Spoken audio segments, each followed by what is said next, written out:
These का मतलब होता है ये या ये सब। दोज का मतलब होता है वे या वे सब।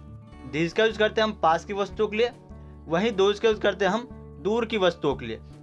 दीज तब हम यूज करेंगे जब कोई वस्तु या व्यक्ति जिसके बारे में हम बता रहे हैं वो हमारे पास हो। और दोज का यूज कब करेंगे? जब कोई व्यक्ति या वस्तु हमसे थोड़ी दूरी पर हो, जो हमसे दूर हो, उनके लिए हम किसका यूज करेंगे? दोज का यूज करेंगे। कैसे यूज करेंगे वो मैं अभी आपको सेंटेंसेस बताऊंगा तो आपको समझ आ जाएगी। तो इससे पहले वाले वीडियो में मैंने आपको दिस और दैट का यूज कैसे करते हैं वो मैंने आपको बता रखा है। आज मैं आप लोगों को सिखाऊंगा कि दीज एंड दोज का यूज कहाँ कहाँ करते हैं और कैसे करते हैं। तो दीज का मतलब होता है ये या ये सब, दोज का मतलब होता है वे या वे सब। दीज पास की बहुत सारी वस्तुओं के लिए और दोज दूर की बहुत सारी वस्तुओं के लिए हम क्या यूज करेंगे? दोज का। ये दोनों ही जो होते हैं हमारे कौन से होते हैं? बहुवचन होते हैं, प्लूरल नाउन होते हैं। इसमें एक से अधिक चीजों के बारे में हम बात कर रहे होते हैं। तो आइए इसके डेफिनेशन देखते हैं ताकि आपको और अच्छे समझ आए।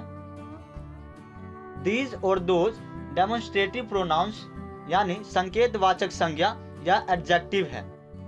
दीज से निकटता और दोज से दूरी का बोध होता है। अभी मैंने आपको बताया कि क्या है?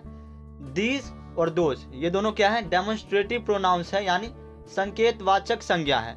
इसमें हम इशारे से किसी को बता रहे होते हैं, किसी के बारे में हम समझा रहे होते हैं, जहाँ हम इशारों से बात कर रहे होते हैं। और दूसरा क्या है कि दीज से निकटता और दोज से दूरी का बोध होता है। दीज तब हम यूज करेंगे जब कोई व्यक्ति या वस्तु हमारे पास हो, और दोज हम कब यूज करेंगे? जब व्यक्ति या वस्तु हमसे थोड़ी दूर हो या हमसे बहुत दूर हो, तब हम किसका यूज करेंगे? दोज का। उसके बाद सेकंड डेफिनेशन क्या है? दीज या दोज के साथ प्लूरल नाउन तथा प्लूरल वर्ब का प्रयोग होता है। दीज और दोज दोनों ही क्या होते हैं? प्लूरल नाउन और प्लूरल वर्ब के साथ हम इन दोनों का यूज करते हैं। कैसे यूज करते हैं वो अभी मैं आपको सेंटेंसेस बताऊंगा तो आपको और अच्छे से क्लियर हो जाएगी। तो आगे देखते हैं। तो ये कुछ एग्जांपल्स है। ये लड़के हैं, तो अब हम कह रहे हैं ये लड़के हैं, तो हम कैसे कह रहे हैं कि ये लड़के हैं? ये हमारे सामने होगा, हम इशारे में बता रहे होंगे ना कि ये लड़के हैं। तो डेमोन्स्ट्रेटिव प्रोनाउन यानी इसमें क्या होते हैं? संकेतवाचक संज्ञा होती है। तो ये लड़के हैं, यहाँ पर लड़के जो देखेंगे, लड़के एक तो नहीं होगा। लड़के यूज करें तो इसमें एक से अधिक लड़कों के बारे में बात कर रहे हैं, बहुत सारे लड़के होंगे, जब भी हम कह रहे हैं कि ये लड़के हैं। तो एक से अधिक चीजों के बारे में बताने के लिए जो हमारे पास में हो उसके बताने के लिए हम किसका यूज करेंगे? दीज का। दीज का मतलब क्या होता है? ये या ये सब। तो ये लड़के हैं। These are boys, these are boys, ये लड़के हैं, ये लड़के हैं। उसके बाद क्या है? वे लड़कियां हैं। अब वे लड़कियां हैं तो हमारे पास में तो नहीं होगा, हम पास में ऐसे थोड़ी करेंगे कि वे लड़कियां हैं, वो हमसे दूर होगा, थोड़ा हटके होगा। जब हम कह रहे हैं कि वे लड़कियां हैं तो इशारे से हम बता रहे होंगे, तो क्या हो जाएगा? वे के लिए क्या यूज होगा? दोज, और दोज के साथ क्या लगेगा? आर। दोज आर गर्ल्स, वे लड़कियां हैं। एक से अधिक लड़कियां हैं तो दोज। उसके बाद क्या है? ये बच्चे हैं। तो अब बच्चे बहुत सारे होंगे, जब हम कह रहे हैं ये बच्चे हैं, ये हमारे सामने होगा, पास में होगा, तो दीज आर चिल्ड्रन। एक से अधिक बच्चों के लिए हम किसका यूज करते हैं? चिल्ड्रन का। दीज आर चिल्ड्रन, ये बच्चे हैं। ये बच्चे भिखारी हैं। अब फिर ये बच्चे हमारे सामने होंगे, पास में होंगे, तभी हम कह रहे क्या? ये बच्चे भिखारी है। तो these children are beggars.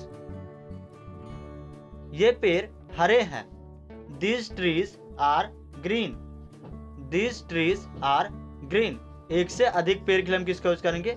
These का, जो हमारे सामने में हो, जो हमारे पास हो। उसके बाद क्या? छठा सेंटेंस, वो मेरे दोस्त हैं। तो दोज आर माई फ्रेंड्स। अब आप इमेजिन करिए कि पार्क में आपके बहुत सारे दोस्त खेल रहे होंगे, तो आप किसी को बता रहे होंगे कि वो मेरे दोस्त है, आप इशारे से बता रहे होंगे कि वो मेरे दोस्त है। तो दोज आर माई फ्रेंड्स। एक से अधिक दोस्त के लिए दोज का यूज करेंगे, जो हमसे थोड़ी दूरी पर हो या दूर हो हमसे। ये सब तुम्हारी गलती है। अब ये सब तुम्हारी गलती है, इसको हम देख तो नहीं सकते लेकिन फील तो कर सकते हैं। ये सब तुम्हारी गलती है, अभी प्रेजेंट में हुआ होगा, करंट में हुआ होगा, तभी तो हम कह रहे हैं कि ये सब तुम्हारी गलती है। तो जो बिल्कुल एग्जैक्ट टाइम पे हुआ हो, प्रेजेंट में हुआ हो, उसके लिए हम किसका यूज करेंगे? दीज का। जैसे सामने में तुम अभी कुछ कर रहे हो और सारी गलती तुम्हारी है, तो ये सब तुम्हारी गलती है। These are your mistake, these are your mistake. उसके बाद अगला सेंटेंस क्या है? वो सब मेरी दिक्कत है। तो अब ये सारे, मैं ये थोड़ी कह रहा हूँ कि ये सब मेरी दिक्कत है, वो सब मेरी दिक्कत है। बीते हुए चीजों के बारे में बात करो, थोड़े पहले के बारे में बात करो तो क्या हो जाएगा?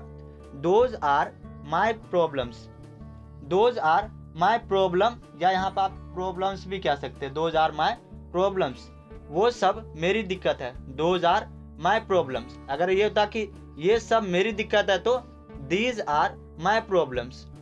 डिपेंड करता है कि वो कह रहे हो आप या ये कह रहे हो, और एक से अधिक दिक्कत है तभी हम किसका यूज कर रहे हैं? दोज का। अगला सेंटेंस क्या है? वे लड़के चोर हैं। तो those boys are thieves, those boys are thieves. एक से अधिक लड़के लिए क्या यूज होगा? Those boys are thieves. उसके बाद क्या है? ये मेरे बच्चे हैं। तो यहां क्या हो जाएगा? These, these are my children, these are my children. ये मेरे बच्चे हैं। सामने में सारे बच्चे होंगे और हम क्या रहे होंगे, किसी को दिखा रहे होंगे, क्या रहे होंगे कि ये मेरे बच्चे हैं। तो दीज आर माई चिल्ड्रन। एक से अधिक बच्चों के लिए दीज का यूज करते हैं और पास के बच्चों के लिए। तो ये हमारे चैप्टर नंबर 5 के पार्ट 2 वीडियो था, जिसमें मैंने आपको बताया कि दीज, जिसमें मैंने आपको बताया कि दीज और दोज का यूज कैसे करते हैं। इससे पहले वाले पार्ट में मैंने आपको बताया था कि दिस और दैट का यूज कैसे करते हैं। इन दोनों का यूज मैंने पहले बता रखा है। यदि आपने उस वीडियो को नहीं देखा है तो उस वीडियो का लिंक आपको डिस्क्रिप्शन में मिल जाएगा, या आप इस आई बटन पर क्लिक करके भी जो है उस वीडियो को देख सकते हैं, या मेरे इस चैनल के प्लेलिस्ट में जाकर चैप्टर नंबर 5 देख सकते हैं। तो आशा करता हूं कि आप लोगों को दिस और दोज का यूज कैसे करते वो आपको समझ आ गया होगा। और अगर आपने पहला पार्ट नहीं देखा है तो आप पहला पार्ट देख ले, ताकि आपको चारों डेमोन्स्ट्रेटिव प्रोनाउंस के जो वर्ड है ये आपको अच्छे से क्लियर हो जाए। तो मैं आप लोगों को कुछ सेंटेंसेस देता हूँ प्रैक्टिस करने के लिए। आपको जो है उन सेंटेंसेस को प्रैक्टिस करना है अपने नोटबुक में, उसका इंग्लिश ट्रांसलेट करने की कोशिश करना है। तो ये रहे वो सेंटेंसेस जिसकी आपको प्रैक्टिस करना है। आप जो है इस वीडियो को पॉज करके इन सारे सेंटेंसेस को उतार सकते हैं। फिर यदि आपको कोई प्रॉब्लम हो या कोई दिक्कत हो तो आप जो है मुझे कमेंट सेक्शन में कमेंट करके भी पूछ सकते हैं। तो मिलते हैं अगले वीडियो में, तब तक के लिए नमस्कार।